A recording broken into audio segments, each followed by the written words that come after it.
The Apology, written by Plato.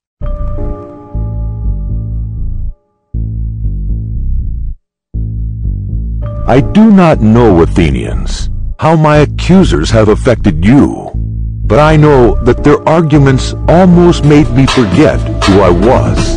So persuasively did they speak. Yet, they hardly uttered a word of truth. Of the many falsehoods of which they spoke, there was one that especially amazed me. When they said that you should be upon your guard and not allow yourselves to be deceived by the force of my eloquence. To say this, then this misstatement was certainly to be detected as soon as I opened my lips, and proving myself to be anything but a great speaker did indeed appear to me most shameless. Unless by the force of eloquence they mean the force of truth. If this is what they meant, then I admit that I am eloquent, and in this way much different from their definition of eloquence. They have scarcely spoken the truth at all. But from me you shall hear the whole truth, however, not delivered in their manner. It is merely a set of oration ornamented with words and phrases. No, by heaven, I shall use the words and arguments that occur to me at the moment, since I am confident in the justice of my cause, and I am certain that I am right in taking this course. I will not be appearing before you at this time in my life in the character of a juvenile orator. Do not expect this from me. Accordingly, I must beg of you to grant me a favor. If I defend myself in my accustomed manner, and you hear me using words that I am in the habit of using in the agora, at the tables of the money changers, or anywhere else, I ask you not to be surprised, and not to interrupt me on this basis alone. For I am more than 70 years of age, and only now appearing for the first time in a court of law. I am quite a stranger to the language of the place. Therefore, regard me as a stranger, whom you would excuse if he spoke in his native tongue, and after the fashion of his country. I hope this request is not unfair.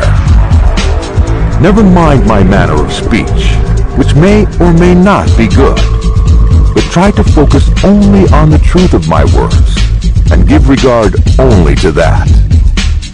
Let the speaker speak truly, and the judge decide thusly. First, I will reply to the older charges and to my first accusers, and then I will go on to the later charges. Recently, I have had many accusers who have falsely accused me for many years. I am more afraid of them than of Anytus and his associates, although they are dangerous too, but in their own way. Far more dangerous are the other accusers, who began when you were children, and took possession of your minds with their falsehoods. Speaking of one Socrates, a wise man, who speculated about the heaven above, and searched into the earth beneath, and made the worst appear the better cause. The disseminators of this tale are the accusers whom I dread, since they think that my form of inquiry makes me a non-believer in the existence of the gods. These accusers are many, and their charges against me go back many years. They made them when you were more impressionable than you are now, in childhood, or it may have been in youth. Therefore, the judgment of the cause, by the time you heard it, was guilt by default, since there was no one to refute it. The hardest thing of all is that I do not know and cannot tell you my accusers' names, unless in the chance case of a comic poet. It is these people that have been persuaded by envy and malice, some of them having to first convince themselves. It is this class of men that are the most difficult to deal with. Since I cannot face them and cross-examine them, I am left to fight with shadows in my own defense, and argue where there is no one who answers. I will ask you to assume with me, as I was saying, that my opponents are of two kinds. One recent, the other ancient. I hope you see the propriety of answering the ancient accusers first, since these accusers you have heard for a much longer time, and obviously much more often. I must now start my defense, and endeavor to clear up immediately a long-standing slanderous accusation. Of course, I hope that I succeed, since then my success would benefit both you and I, or at the least, benefit my cause. The task is not an easy one, although I completely understand the nature of it. I must leave the outcome with God. Therefore, in obedience to the law, I now make my defense. I will begin at the source of my accusations, and ask the nature and basis for my charge, and then what encouraged Meletus to bring it against me. Let me summarize what the slanderers say, since they are my prosecutors. Let me sum up their words by reading their sworn statement. Socrates is an evildoer and a peculiar person who searches into things under the earth and in heaven, and he makes the worse appear the better cause, and he teaches these doctrines to others. This is the nature of the accusation. It is what you see in the comedy of Aristophanes. In his comedies, Aristophanes introduces a man he calls Socrates, who goes around saying that he walks on air and talks a great deal of nonsense concerning matters that I do not pretend to know much of. I do not say this to speak disparagingly of any student of natural philosophy. I would be very sorry if Meletus could bring such a grave charge against me. However, the simple truth is that I have nothing to do with physical speculations. Many of those present here are witnesses to the truth of this statement, and I appeal to them. Speak then, those of you who have heard me, and tell your neighbors whether any of you have ever known me to speak, in few words or in many, upon such matters. Ah, no response. Then you hear their answer. From their negative response on this part of the charge, you can judge the basis of truth for the rest of the charges. There is little foundation to the report that I am a teacher and take money. This accusation has no more truth in it than the other. Although, if a man were really able to instruct mankind, and to receive money for giving this instruction, this would, in my opinion, be an honor to him. There is Gorgias of Leontium, and Prodicus of Ceos, and Hippias of Elis, who travel to various cities, and persuade the young men to leave their own citizens, who would teach them for nothing, and come to them, who may not only pay, but are thankful that they are allowed to pay them. There is currently a Parian philosopher residing in Athens, of whom I have heard. Here is how I came to hear about him. I came across a man named Callias, the son of Hipponicus, who spent a vast amount of money on the sophists.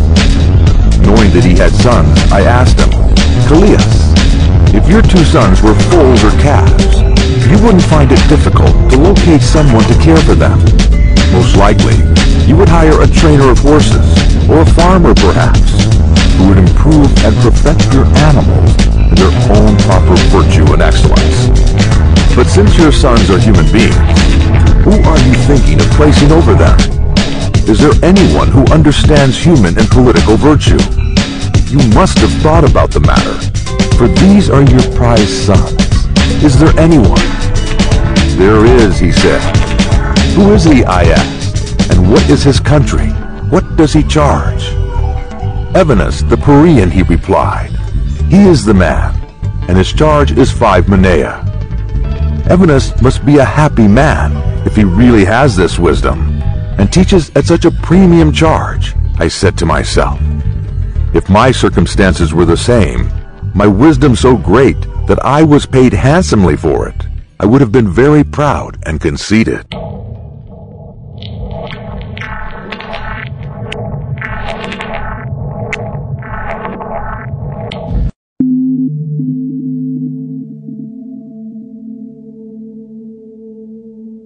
However, the truth is that I have no knowledge of the kind.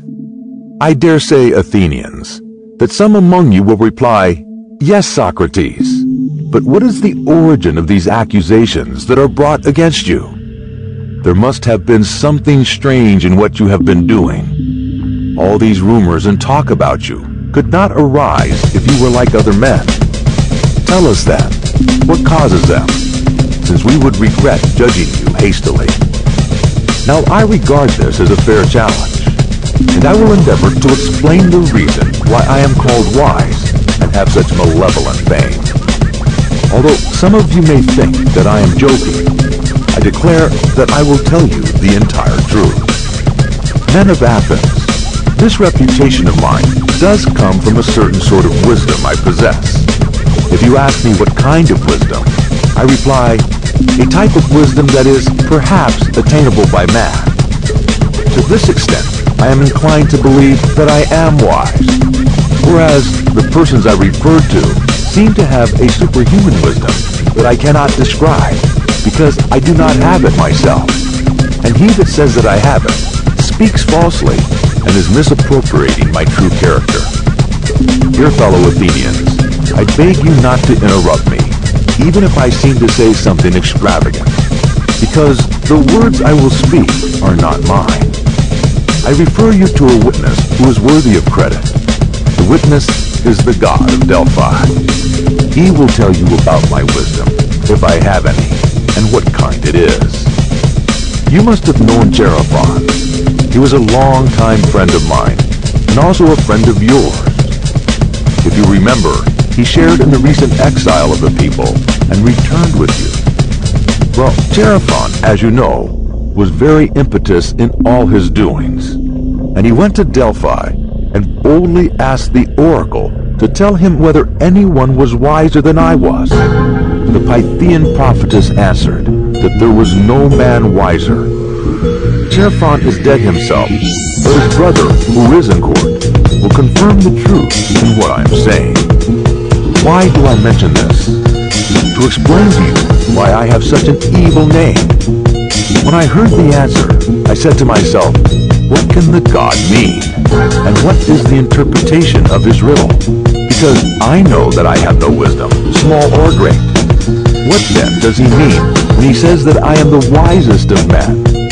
Yet isn't he a god and cannot lie, since that would be against his nature? After long consideration, I thought of a method of testing the question. I reflected that if I could find one man wiser than myself, then I would go to the god with a refutation in my hand. I would say to him, here is a man who is wiser than I am, but you said that I was the wisest. Accordingly, I went to one who had the reputation of wisdom and observed him. His name I need not mention. He was a politician who I selected for examination. Here are the results. When I began to talk with him, I could not help thinking that he was not really wise, although he was thought wise by many, and still wiser by himself. I then tried to explain to him that he thought he was wise, but that he was not really wise. The consequence was that he hated me, and several who were present and heard me shared his enmity toward me. Therefore I left him, saying to myself as I went away, well, although I do not believe that either of us knows anything truly beautiful and good, I must admit that I am better off than he is. For he knows nothing, yet he thinks that he knows. And I neither know nor think that I know. In this small detail, then, I seem to have a slight advantage over him, because I do not think that I know things that I do not know. Then I went to another who had still higher pretensions of wisdom. My conclusion was the same. Again, I made another enemy of him, and of many others besides him.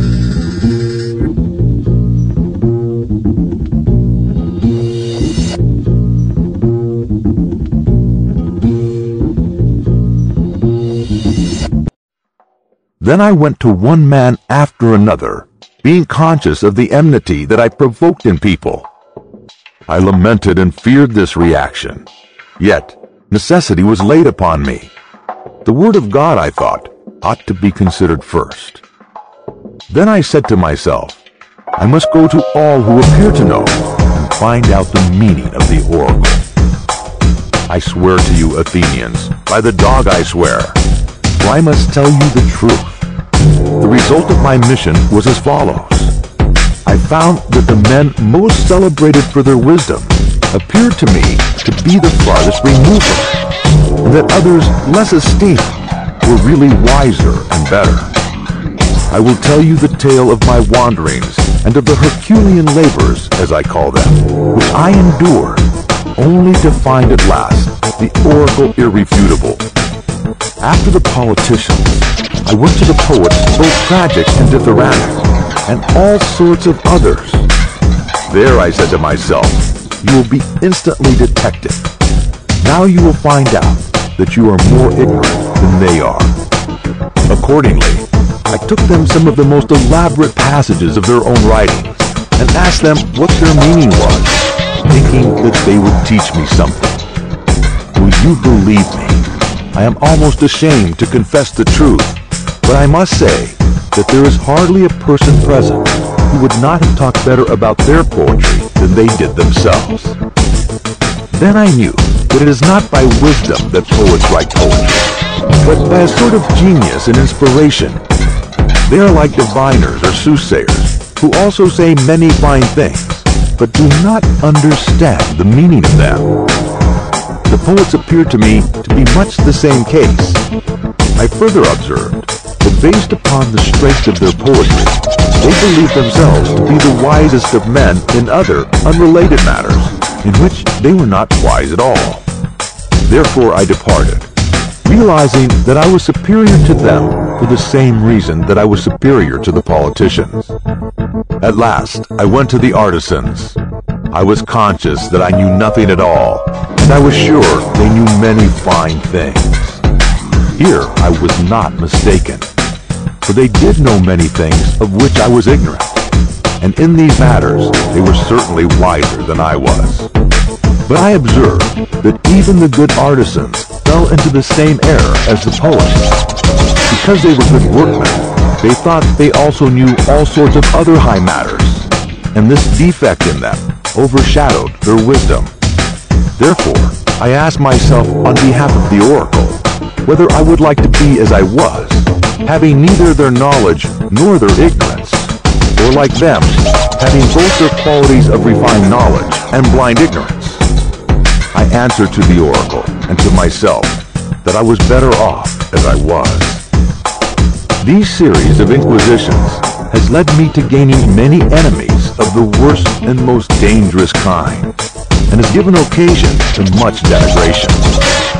I am called wise, for my hearers always imagine that I myself possess the wisdom that I find wanting in others. But the truth is, fellow men of Athens, that only God is wise. By his answer, he intends to show that the wisdom of men is worth little or nothing. He is not speaking of Socrates. He is only using my name by way of illustration, as if he said, he is the wisest, who, like Socrates, knows that his wisdom is in truth worth nothing. And so I go about the world, obedient to the God, and search and make inquiries into the wisdom of anyone, whether citizen or stranger, who appears to be wise. And if he is not wise, then in vindication of the oracle, I show him that he is not wise. My occupation absorbs me, and I do not have for any public matter of interest or to any concern of my own. And so, I am in utter poverty because of my devotion to the God.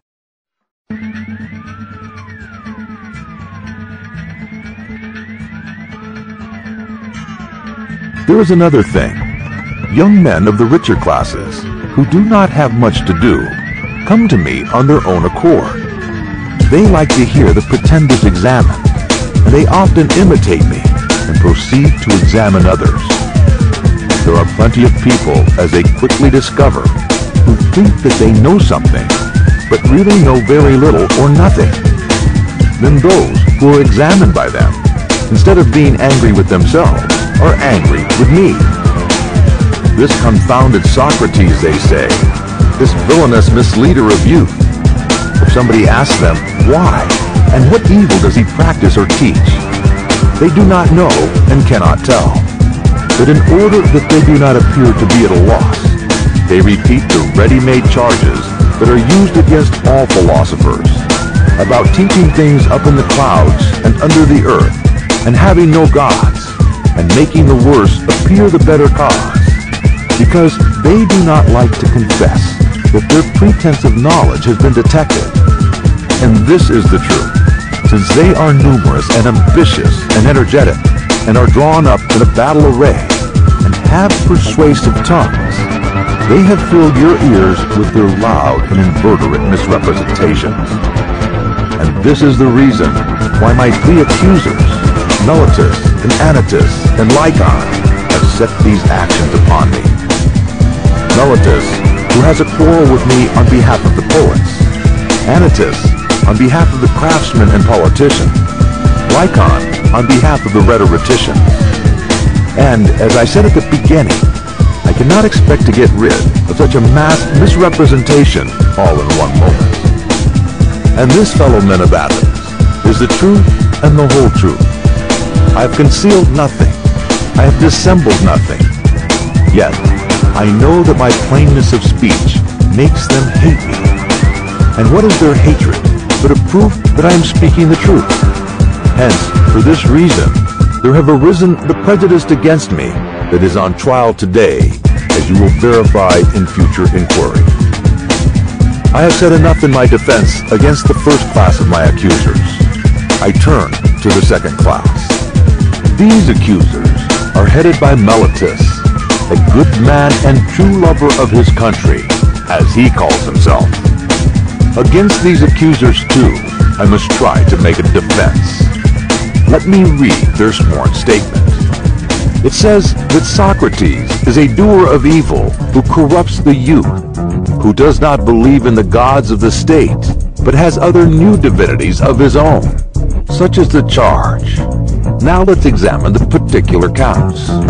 He says that I am a doer of evil and corrupt the youth. But I say, fellow men of Athens, that Meletus is actually the evildoer.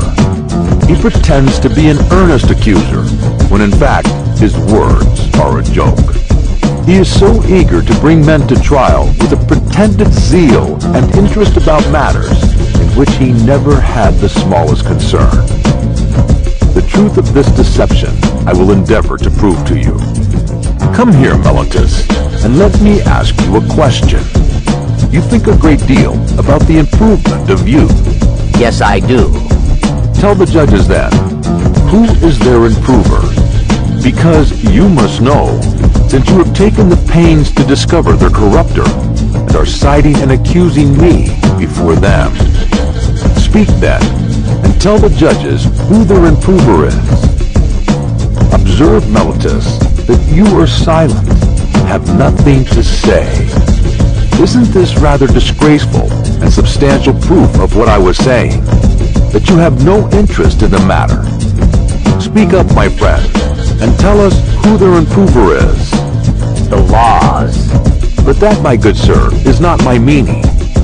I want to know who the person is. Who in the first place knows the laws? The judges, Socrates, who are present in court. What do you mean to say, Meletus? That they are able to instruct and improve youth? Certainly they are. What, all of them? Or only some of them and not others? All of them. By the goddess Hera, that is good news. There are plenty of improvers then.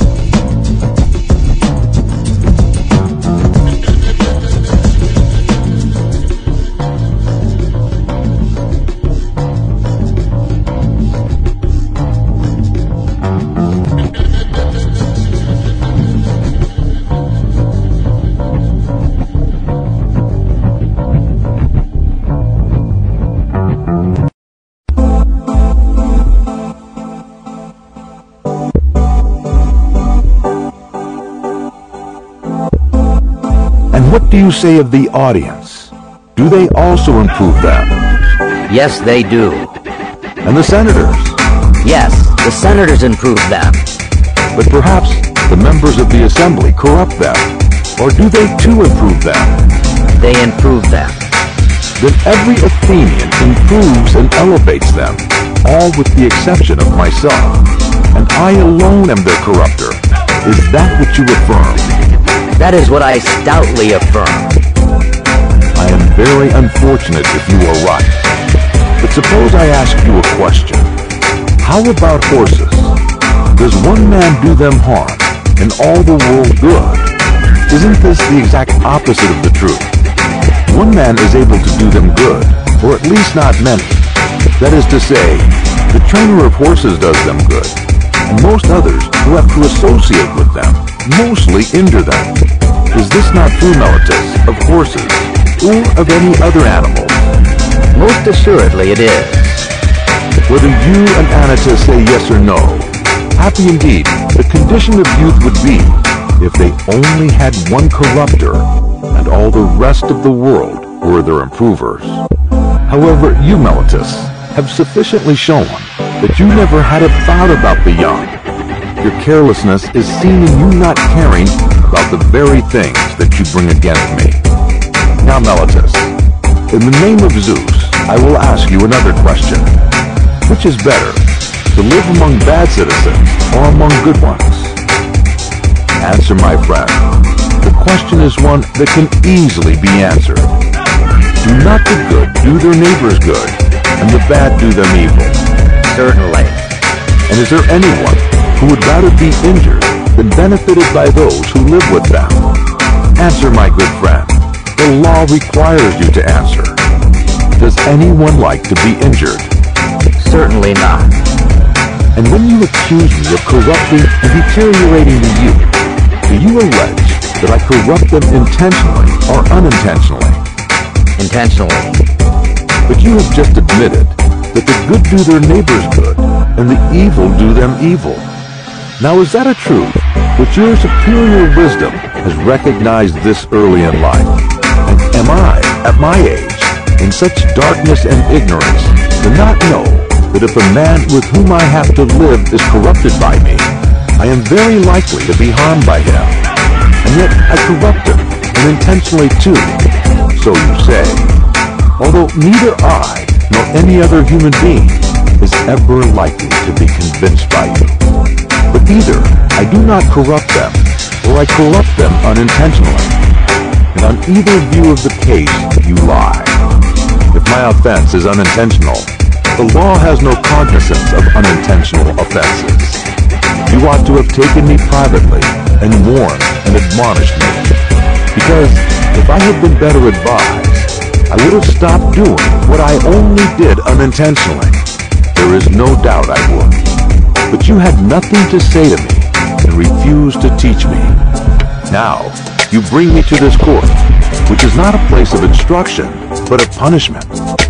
It will be very clear to you, Athenians, as I was saying, that Meletus has no care at all, great or small, about the matter.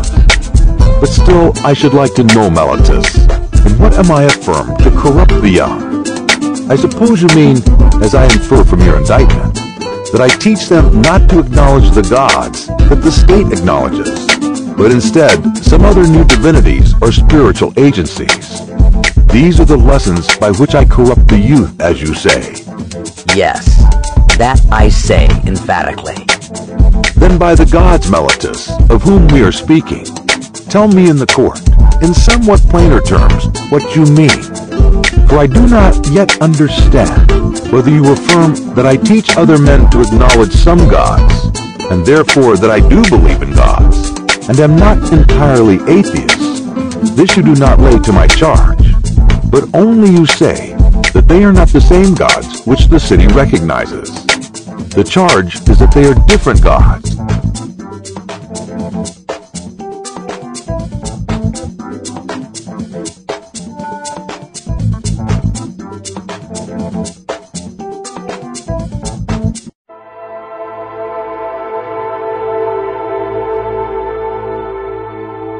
Or do you mean that I am an atheist simply, and a teacher of atheism? I mean the latter, that you are a complete atheist. What an extraordinary statement. Why do you think so, Meletus? Do you mean that I do not believe in the Godhead of the sun or moon like other men? I assure you, judges, that he does not. For he says that the sun is stone and the moon earth.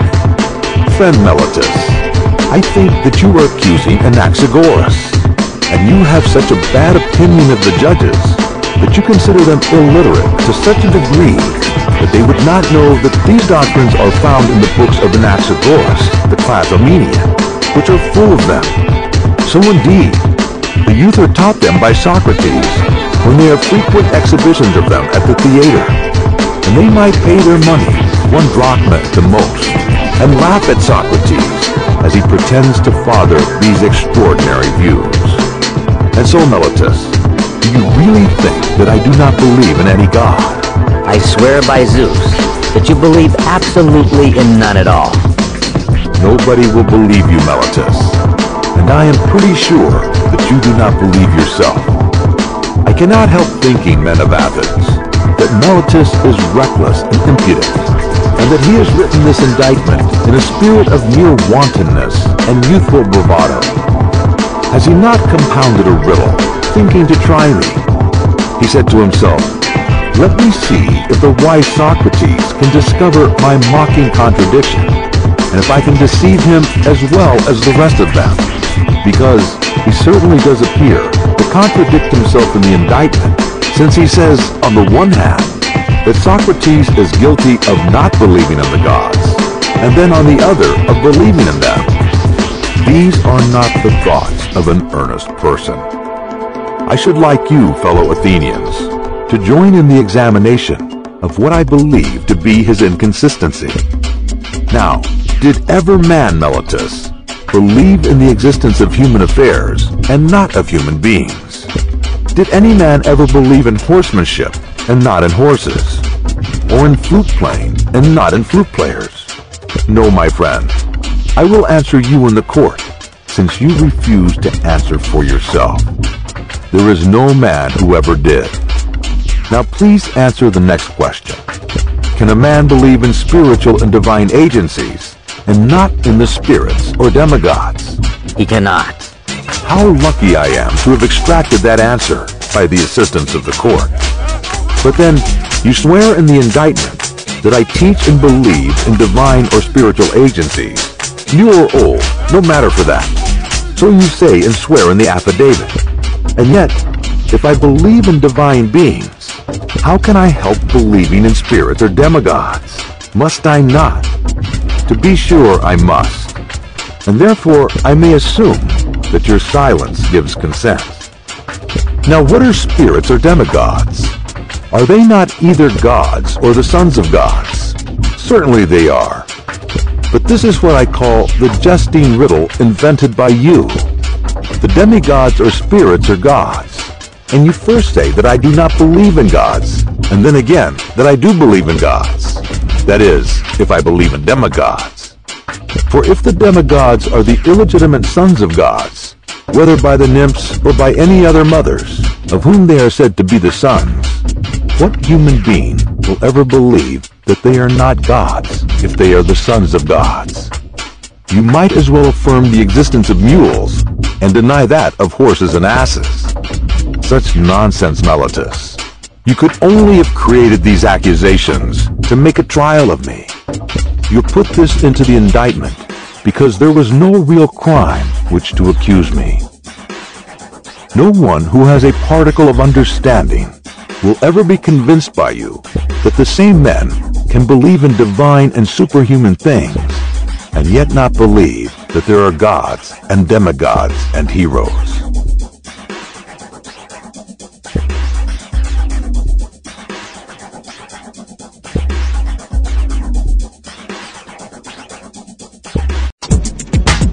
I have said enough in answer to the charge of Meletus. Any elaborate defense is unnecessary. But I know only too well how vast are the enmities I have incurred.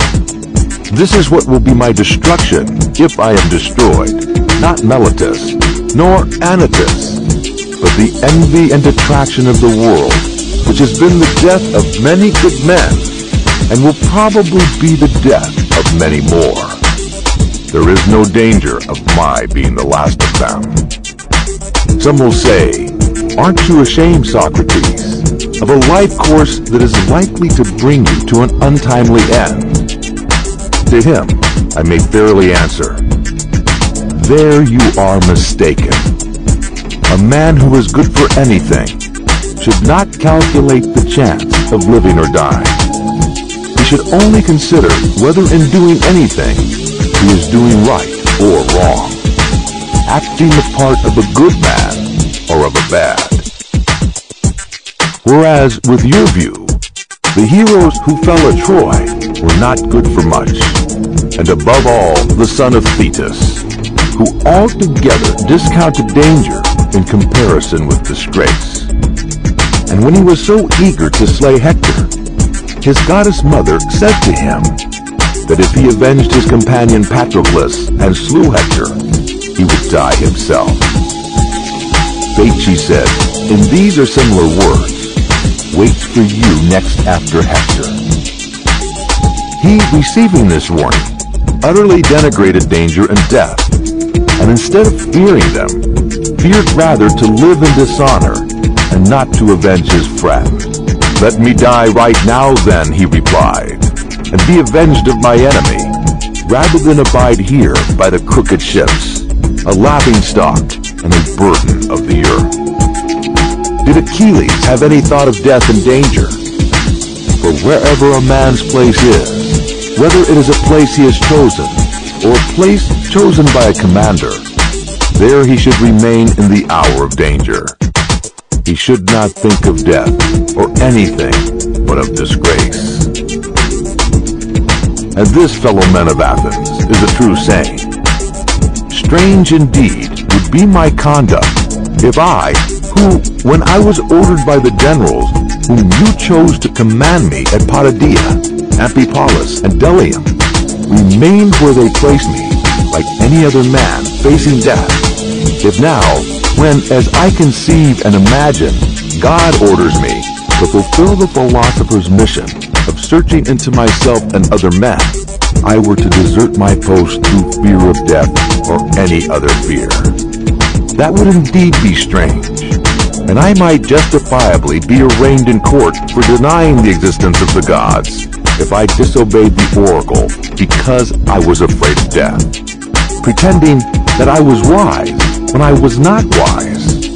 For the fear of death is nothing else than the attempting to appear to be wise without being so, since it is man's nature to appear to know that which he does not know. And no one knows whether death, which men in their fear apprehend to be the greatest evil, may not be the greatest good. Isn't this ignorance disgraceful? Ignorance that is the conceit of a man that thinks he knows what he does not know. Only in this respect do I believe myself different from men in general, and can perhaps claim to be wiser than they are. Whereas I know but little of the world of Hades, I do not even suppose that I know. But I do know that injustice and disobedience to a better one, whether God or man, is evil and dishonorable, and I will never fear or avoid a possible good rather than entertain a certain evil. Therefore, if you let me go now and are not convinced by Anytus, who said that since I have been prosecuted, I must be put to death, or if not, that I had never to have been prosecuted at all, and that if I escape now, your sons will all be utterly ruined by listening to my words.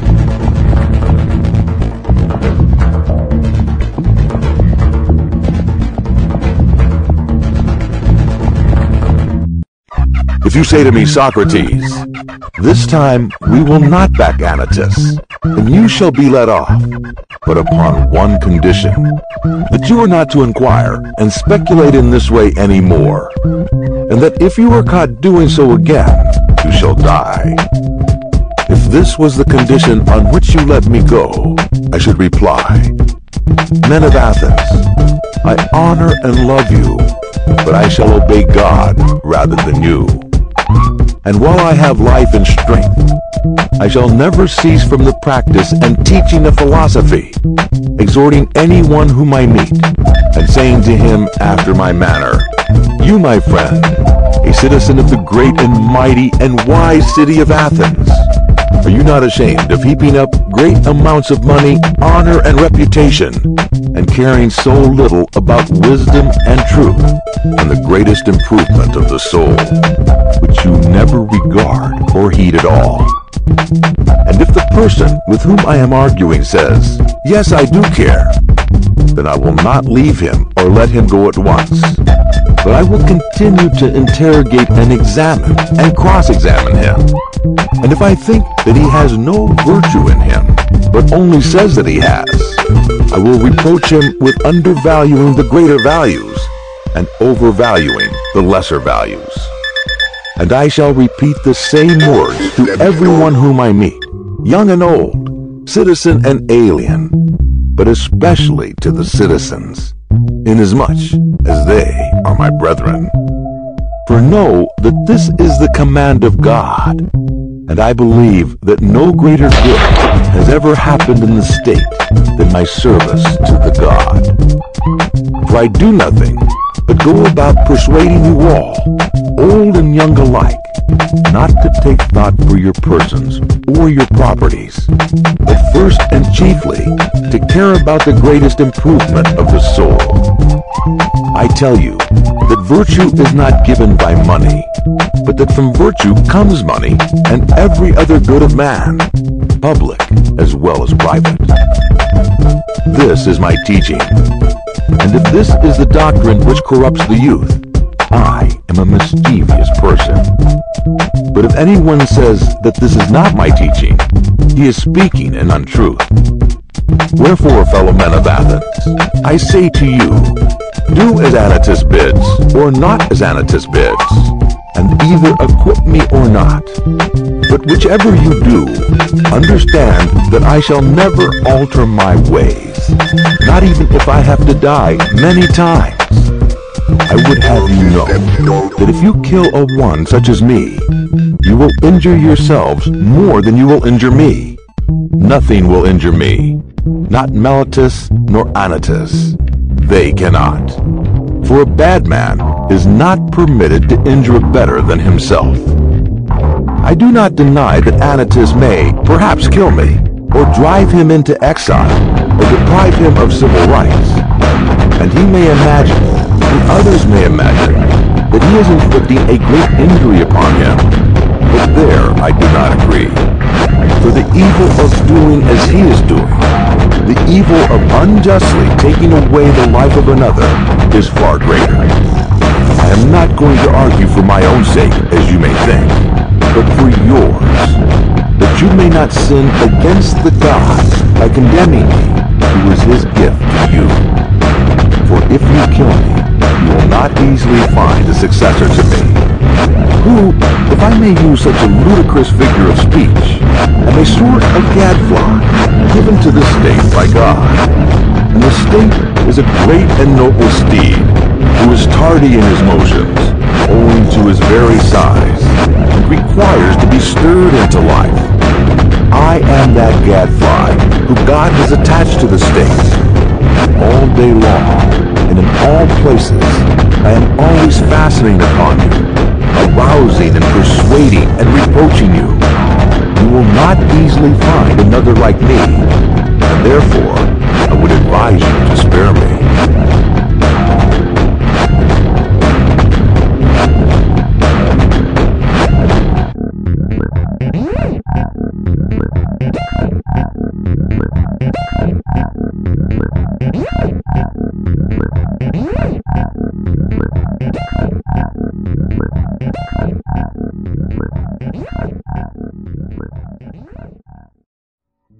I dare say that you may feel out of temper, like a person who is suddenly awakened from sleep, and you think that you might easily strike me dead, as Anytus advises, and then you would sleep on for the remainder of your lives, unless God in his care for you sent you another gadfly.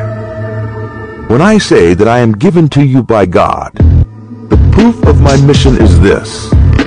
If I had been like other men, I would not have neglected my own concerns during all these years. Instead, caring for your concerns by coming to you individually like a father or elder brother, exhorting you to regard virtue.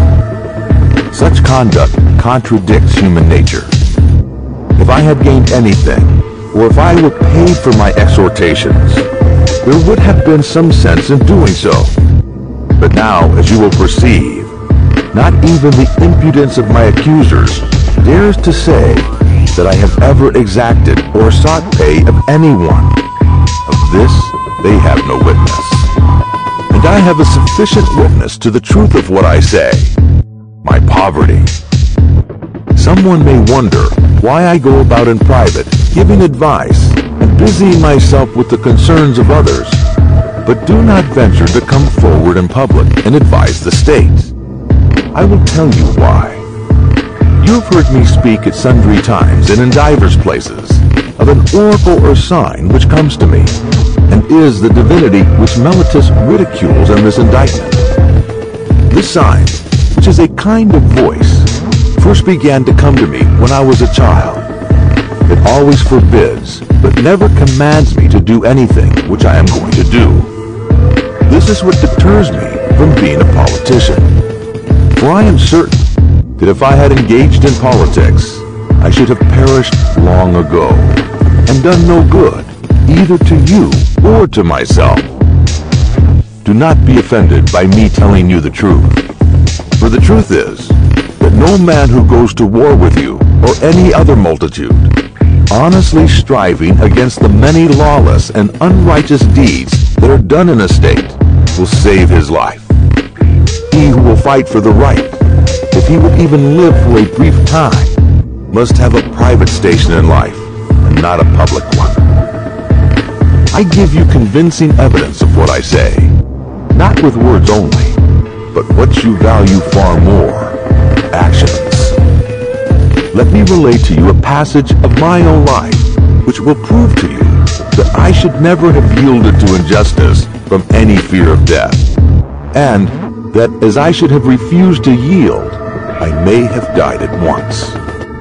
I will tell you a tale of the courts, not very interesting perhaps, but nevertheless true. The only office of state that I ever held was that of senator. The tribe of Antiochus, which is my tribe, presided over the trial of the generals who had not taken up the bodies of the slain soldiers after the battle of Arginusae. You proposed to try them in a body, contrary to law, as you realized afterwards.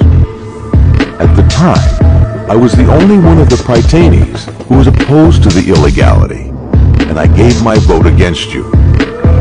And when the orators threatened to impeach and arrest me, as you called and shouted, I made up my mind that I would run the risk having law and justice with me, rather than take part in your injustice, because I feared imprisonment and death. This happened in the days of democracy, but when the oligarchy of the 30 was in power, they sent for me and 4 others into the rotunda, and told us to bring Leon the Salaminian from Salamis, because they wanted to put him to death. This is an example of the sort of commands that tyrants always give, with the intent of implicating as many as possible in their crime. And then I showed, not in word only, but in deed, that if I may be allowed to use such an expression, I cared not a straw for death, and that my great and only care was that I should do an unrighteous or unholy thing. The strong arm of that oppressive power did not frighten me into doing wrong. And when we came out of the rotunda, the other 4 went to Salamis and fetched Leon, but I went quietly home. In doing this, I might have lost my life, if it hadn't been that the rule of the 30 shortly afterwards came to an end. To these events, many will witness to my words. Now, do you really imagine that I could have survived all these years if I had led a public life? Supposing that, like a good man, I had always maintained the right and made justice as I should. my first priority. No, indeed, men of Athens, neither I nor any other man. But I have always acted the same in all my actions, public as well as private. And I have never yielded any base compliance to those who are slanderously termed my disciples or to any other.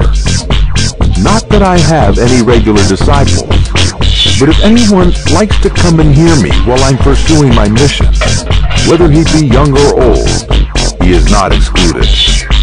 Nor do I converse only with those who pay, but anyone, whether he be rich or poor, may ask and answer me and listen to my words. And whether he turns out to be a bad man or a good one, neither result can be justly attributed to me. For I never taught or professed to teach him anything. And if anyone says that he has ever learned or heard anything from me in private that all the world has not heard, let me tell you that he is lying. But I shall be asked, why do people delight in continually conversing with you? I have told you already, Athenians, the whole truth about this matter. They like to hear the cross-examination of the pretenders to wisdom. There is amusement in it.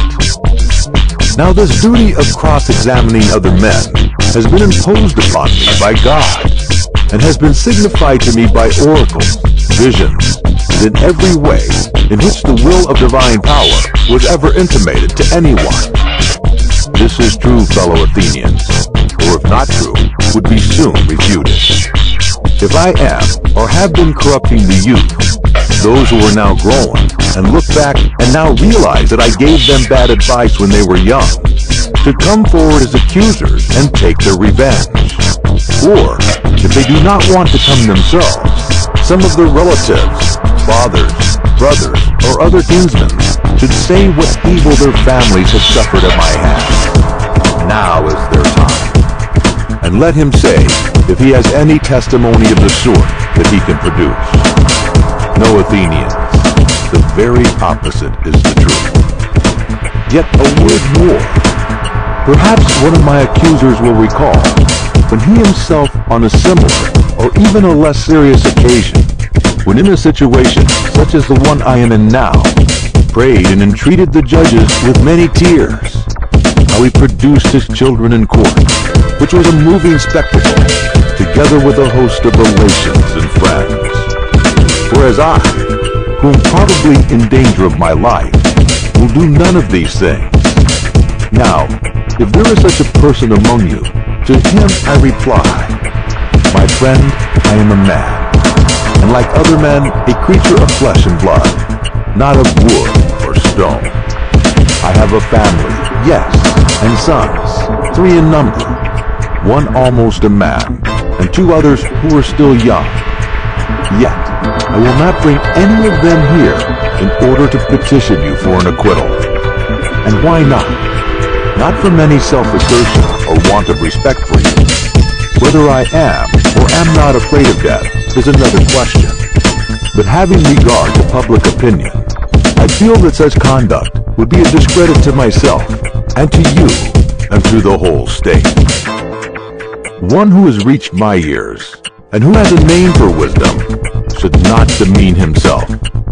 Whether this opinion of me is deserved or not, the world has decided that Socrates is in some way superior to other men.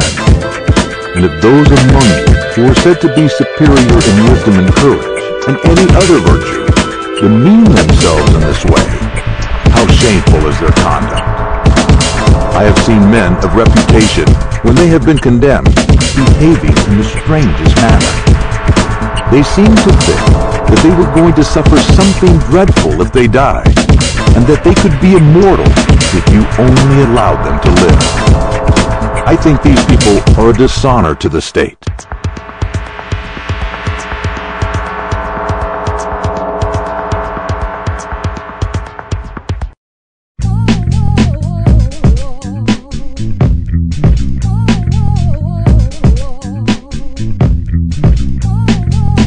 Setting aside the question of public opinion, there seems to be something wrong in asking a favor of a judge to obtain an acquittal, instead of informing and convincing him His duty is not to make a present of justice, but to give judgment. And he has sworn that he will judge according to the laws and not according to his own good pleasure. And we not ought to encourage you, nor should you allow yourselves to be encouraged in this habit of perjury. There can be no piety in that. Then do not require me to do what I consider dishonorable and impious and wrong, especially now, when I am being tried for impiety on the indictment of Meletus. Because if by force of persuasion and entreaty I could overpower your oaths, then I would be teaching you to believe that there were no gods. And in defending myself, I would simply convict myself of the charge of not believing in them. But that is not so. The opposite is true. I do believe that there are gods, and in a sense, higher than any of my accusers believe in them. To you and to God I commit my cause, to be determined by you, as is best for you and me. The final verdict results for the trial of Socrates was 280 guilty votes and 220 acquittal votes. The final results for the sentencing of Socrates were 140 votes to impose a fine and 360 votes to impose death. Socrates' sentence was death by hemlock poisoning. There are many reasons why I am not grieved at the vote of condemnation. I expected it, and I am only surprised that the votes are so nearly equal, because I thought that the majority against me would have been far larger. But now, had 30 votes gone over to the other side, I would have been acquitted. I say that I have escaped Meletus. When I reflected that I was too honest a man to be a politician and live, remember, I did not go where I could do no good to you or to myself, but where I could do the greatest good, privately, to every one of you. That's where I went. I sought to persuade every man among you that he must look to himself and seek virtue and wisdom before he looks to his private interest, and look to the state before he looks to the interest of the state. And now I depart from you, condemned to suffer the penalty of death, and my accusers also go their ways, condemned by the truth to suffer the penalty of villainy and wrong. And I must abide by my award, let them abide by theirs. And now, fellow men who have condemned me, I am compelled to prophesy to you, since I am about to die. In the hour of death, men are gifted with prophetic power. I prophesy to you who are my murderers, that immediately after my departure, a punishment far heavier than you have inflicted on me surely awaits you. You have killed me because you wanted to escape the accuser, not to give an account of your lives. But events will not occur as you thought, far otherwise. For I say that there will be more accusers of you than there are now, accusers whom up to now I have restrained.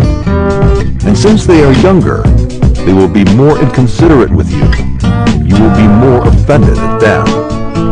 If you think that by killing men, you can prevent someone from censoring your evil lives, you are mistaken. That way of escape is neither possible nor honorable. The easiest and the noblest way is not to disable others, but to improve yourself. This is the prophecy that I utter before my departure to the judges who have condemned me. Friends who would have acquitted me, I would also like to talk with you about the thing that has come to pass. For the magistrates are busy, and before I go to the place at which I must die, stay, and let us talk with one another while there is time. You are my friends, and I should like to show you the meaning of this event that has happened to me. My judges, for you I may truly call judges, I should like to tell you of a wonderful circumstance. From this point forward, my divine faculty, the source of the eternal oracle, has constantly been in the habit of opposing me, even in small matters, if I was going to make a slip or error in any matter.